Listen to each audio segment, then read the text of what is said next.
ายตาอ้ายที่เหลียวมองย้ำเมียนน้องนั่นควงสายแล้วเบิ่งยิ้วแก้มบ่สดใส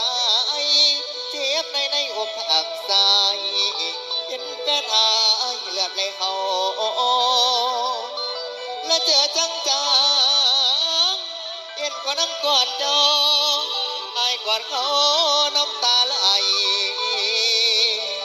และแก้วเลือดจานสังใจเจ้าเปลี่ยนไปน้ำเขาชอยฝากพระเอกฟิล์มนาราทิพย์ครับผู้เบาจากศรีสะเกษเอาย้ำมาเด้อบาดเนี่ยผู้มักฟ้อนเด้อ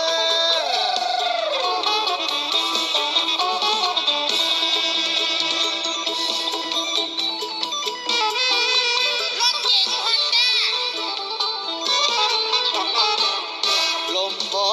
ยแดดร้อนก่อนตะวันตกดินเราเคยกินดินด้วยกันสองคนแต่วันนี้รักพี่มีเขามาปนน้ำตาลุกกดแก่งเย็นเขากอดกันเคยสำคัญแต่วันนี้เราด้อยค่า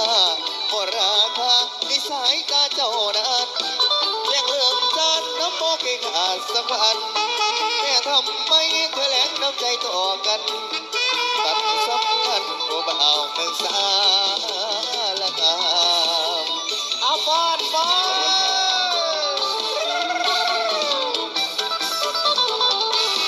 มองยิ้มน้ำและแกงเลือดสาดท่านน้ำของไงมองยิ้มน้ำและแกงเลือดสาดท่านน้ำของไงใจคนมองและคือน้ำเก่งเลยพบผู้หญิงตัวที่มาคอยก็เสียโอยผู้เดียวคืออายเป็นคนใหม่พี่ชายเขาหูอยู่ก็บอกเขาหูและจบแล้วเขาไอ้กับเจ้าอยู่แข่งเลิกกันไม่สามารถต้องการนอนองคนเคยมองในบ้านเราให้จะมาขี่ใจของอายข้างแน่ข้างหลายก็แก่คนแก่เมียนเขาฟังกันตะวันตกไอ้น้ำตาลิ้นคนแก่งเห็นของกอดหยัดคนหน้าซ้ายโหลยไอ้สายตาคู่นั้นเขากินดินเนื้อบาดมันแต่เรานั้นกันใจเลยแจ้งเรื่องการเขามาเลิกใจ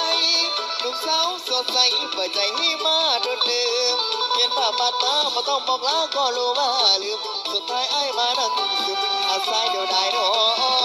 ยจะอาย